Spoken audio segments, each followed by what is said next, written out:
বিশ্বের সঙ্গে তাল মেলাতে দেশে প্রযুক্তিগত অগ্রগতি জোরদারের ব্যাপারে গুরুত্ব আরোপ করার কথা বলেছেন প্রধান উপদেষ্টা অধ্যাপক ডক্টর মোহাম্মদ ইউনূস। ভবিষ্যৎ গড়ে উঠবে প্রযুক্তির হাত ধরেই বলে তিনি মন্তব্য করেন।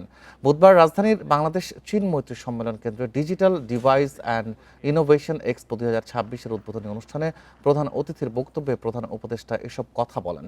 তিনি বলেন, আগামীর পৃথিবী মৌলিকভাবে ভিন্ন হবে। পৃথিবী দ্রুত বদলাচ্ছে।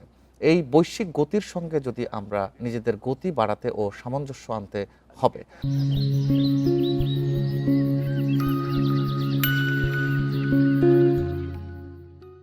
প্রধান উপদেষ্টা বলেন, দেখে মনে হতে পারে বাংলাদেশ অন্যদের সঙ্গে তাল মিলিয়ে এগোচ্ছে, কিন্তু বাস্তবে অনেক ক্ষেত্রেই পিছিয়ে। আমরা নিজ গুণে দেশে সারা দুনিয়াতে মাথা উঁচু করে চলতে চাই এবং সেই সামর্থ্য আমাদের আছে। আজকে এই প্রযুক্তির বৈঠকে আমরা সেইভাবে মন ঠিক করি যে আমরা জালিয়াতি থেকে বেরিয়ে আসব, আমরা তরুণদেরকে উদ্যোক্তা হবার সুযোগ করে দেব।